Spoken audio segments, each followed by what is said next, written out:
Bem-vindos a uma jornada através dos véus do tempo e do mistério, onde exploraremos os recantos sombrios da profecia e da revelação. Hoje, mergulharemos nas profundezas do Apocalipse, uma palavra que evoca visões de catástrofes, revelações divinas e o destino final da humanidade. Prepare-se para uma reflexão intensa sobre as profecias apocalípticas que ecoam através das eras, desde as escrituras antigas até as interpretações modernas. Ao longo deste vídeo, navegaremos pelos simbolismos, mistérios e significados subjacentes a essa narrativa fascinante que transcende fronteiras culturais e religiosas, buscando compreender suas implicações espirituais, filosóficas e culturais.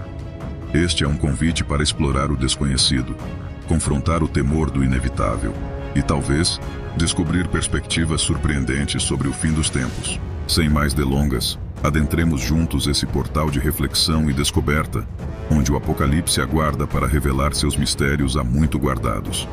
Prepare-se para uma jornada única e instigante pelo coração do Apocalíptico. Acomode-se e deixe-se envolver por este relato que desafia a compreensão humana sobre o destino final. Nos confins dos tempos, quando o véu entre o mundo terreno e o divino se torna tênue, surge uma narrativa ancestral que ecoa através das eras, a sinistra saga dos 4 cavaleiros do Apocalipse. De acordo com antigas profecias e escrituras sagradas, estes 4 cavaleiros, cada um montando um cavalo de cor única, são portadores de eventos catastróficos que prenunciam o fim dos tempos.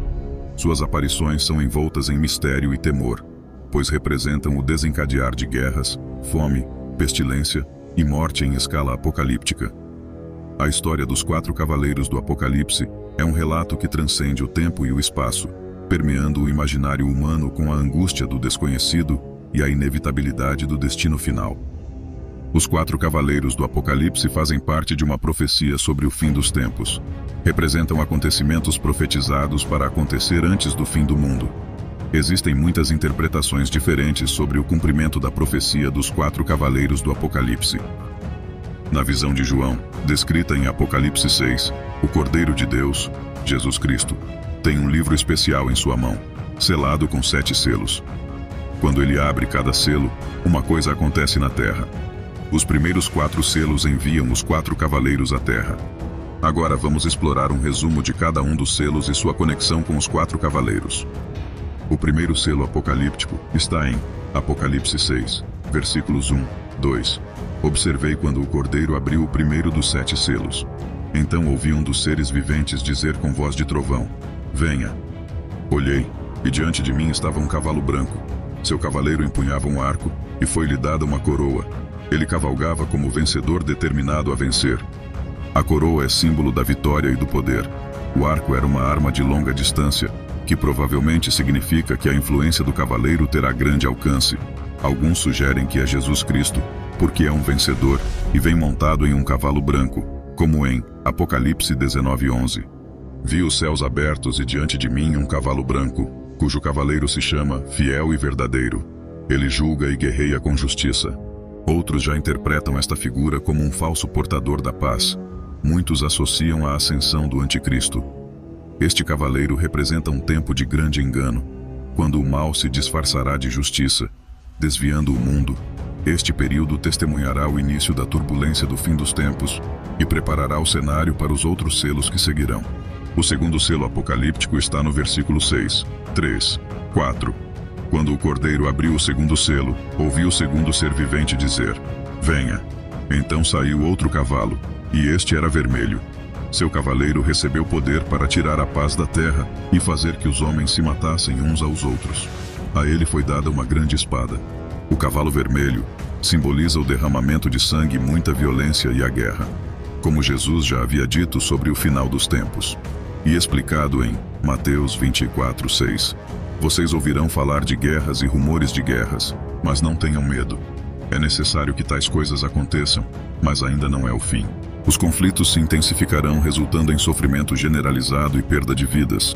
A paz parece desaparecer da terra. O terceiro cavaleiro monta um cavalo preto e tem uma balança na mão. Quando aparece, uma voz diz o preço da comida nesse tempo. Apocalipse 6, versículos 5 e 6. Quando o Cordeiro abriu o terceiro selo, ouvi o terceiro ser vivente dizer: "Venha." Olhei, e diante de mim estava um cavalo preto. Seu cavaleiro tinha na mão uma balança.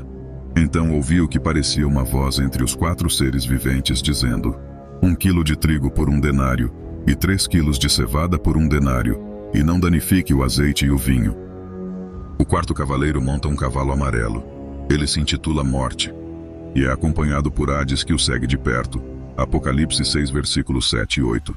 Quando o cordeiro abriu o 4º selo, ouvi a voz do 4º ser vivente dizer: Venha. Olhei, e diante de mim estava um cavalo amarelo. Seu cavaleiro chamava-se Morte, e Hades o seguia de perto. Foi-lhes dado poder sobre 1/4 da terra para matar pela espada, pela fome, por pragas e por meio dos animais selvagens da terra. Quando é aberto o 5º selo, este está em Apocalipse 6, 10, 11. Quando ele abriu o 5º selo, vi debaixo do altar as almas daqueles que haviam sido mortos por causa da palavra de Deus e do testemunho que deram. Eles clamavam em alta voz: Até quando, ó soberano, santo e verdadeiro, esperarás para julgar os habitantes da terra e vingar o nosso sangue? Então cada um deles recebeu uma veste branca, e foi-lhes dito que esperassem um pouco mais, até que se completasse o número dos seus conservos e irmãos que deveriam ser mortos como eles.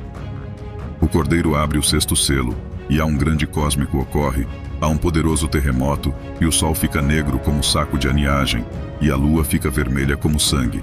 As estrelas caem do céu, e o céu recua como um pergaminho sendo enrolado. No meio dessa confusão, todas as pessoas na terra se esconderam debaixo da terra. Eles gritavam pela morte, porque a devastação era terrível. Apocalipse 6, 15 e 16. Então os reis da terra, os príncipes, os generais, os ricos, os poderosos, todos, escravos e livres, se esconderam em cavernas e entre as rochas das montanhas. Eles gritavam às montanhas e às rochas: Caiam sobre nós e escondam-nos da face daquele que está assentado no trono e da ira do Cordeiro. Reconhecendo a severidade e o julgamento que está vindo sobre o mundo neste versículo fundamental, testemunhamos uma revelação profunda sobre a condição humana em meio aos eventos cataclísmicos que se desenrolam. Torna-se surpreendentemente evidente que as pessoas não ignoram a turbulência que os rodeia. Em vez disso, podemos ver uma transformação visível no seu comportamento e atitude para com Deus, à medida que o mundo confronta as consequências devastadoras do julgamento divino. Os indivíduos, desde os governantes mais poderosos até as almas mais fracas, estão profundamente conscientes da ira iminente. A sua resposta é o desespero, implorando que as montanhas desmoronem sobre eles, buscando refúgio da fúria de Deus e do julgamento do Cordeiro. Surpreendentemente, eles prefeririam enfrentar a ira de uma avalanche do que suportar todo o peso do justo julgamento de Deus. Esta resistência inflexível ao arrependimento permanece como uma demonstração resulta de sua rejeição da autoridade de Deus. Apesar de reconhecerem o reino supremo de Deus a partir do seu trono celestial, a recusa obstinada em submeter-se ao seu governo permanece firme. A catástrofe iminente não deixa espaço para negação ou invasão, obrigando toda a humanidade a confrontar uma verdade inescapável.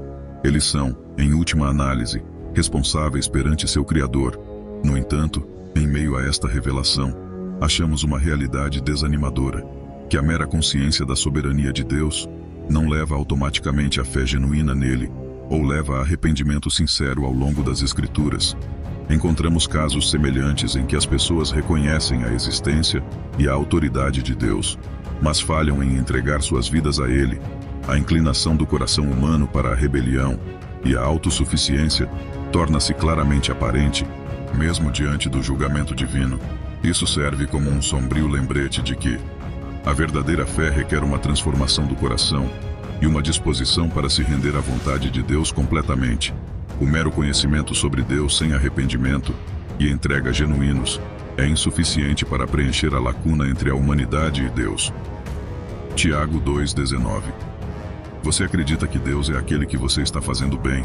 Até os demônios acreditam nisso, e as pessoas estremecem em nosso mundo. Hoje são muito parecidas com as pessoas descritas no Apocalipse. Elas sabem que Deus é real. Sim, elas sabem que Deus um dia as julgará. Sim, elas sabem que o inferno é um lugar real. Sim, elas e eles sabem que é um lugar eterno de choro e ranger de dentes. Sim, eles sabem que o que vai para lá fica lá sim.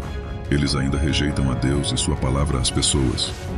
Em Apocalipse 6, versículos 15 a 17, eles testemunharam toda a ira de Deus, e em vez de se voltarem para ele em arrependimento, procuram uma avalanche para se esconderem de seu julgamento. Muitas pessoas têm o equívoco de que se aqueles que estão no inferno tivessem a oportunidade de sair, tudo o que precisariam fazer seria arrepender-se e pedir perdão a Deus. Eles aproveitariam a oportunidade. No entanto, isso é errado. Algumas pessoas simplesmente odeiam o Senhor Jesus Cristo.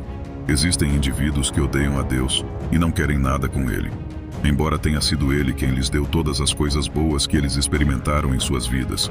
Apesar do amor de Deus por eles, eles ainda nutrem ódio por Ele. E se você olhar para o mundo em que vivemos hoje, verá que as pessoas estão mudando. É alarmante testemunhar como os valores e a bússola moral da sociedade estão mudando rapidamente. Você sabia que o pecado pode fazer você se apaixonar por ele? Alguns cristãos tentam pintar o quadro de que não há prazer ou atração no pecado, mas isso é uma mentira. Afastando-se dos princípios atemporais ensinados nas Escrituras, as seduções do mundo estão se tornando mais atraentes, e as pressões para se conformar aos seus caminhos são cada vez maiores, aumentando este cenário em evolução. A batalha entre os desejos da carne e o chamado de Deus estão se intensificando. As pessoas estão sendo tentadas a priorizar a gratificação imediata e os prazeres mundanos ao invés das verdades eternas e a vida piedosa. No entanto, como seguidores de Cristo, devemos reconhecer os perigos de sucumbir às armadilhas sedutoras do pecado e dos desejos mundanos. A Bíblia nos lembra que os prazeres passageiros do pecado podem parecer atraentes por um período, mas no final nos levam ao vazio, ao arrependimento e à separação espiritual de Deus. É crucial que entendamos que os mandamentos e instruções de Deus não são destinados a nos restringir, mas a nos proteger e nos conduzir à vida abundante. E a vida mundana pode desprezar e nos afastar de Deus. Nossas vidas devem ser testemunhos vivos que mostrem o poder transformador da graça de Deus. Ao resistirmos à tentação de amar o pecado mais do que a Deus, o mundo testemunhará a autenticidade da nossa fé e a alegria genuína que advém de viver em obediência a Cristo. Então você pode estar se perguntando sobre o que Apocalipse 6 tem falado o tempo todo. A resposta é simples. É um aviso terrível em toque de clarins. Um aviso que ecoa nas realidades que testemunhamos hoje, e um chamado que exige nossa máxima atenção e resposta ao engano sobre o anticristo e a angústia dos crentes martirizados. O Apocalipse 6 serve como um espelho refletindo o fim inevitável de um mundo que se distancia de Deus cada vez mais. Este capítulo não é apenas sobre o fim dos tempos.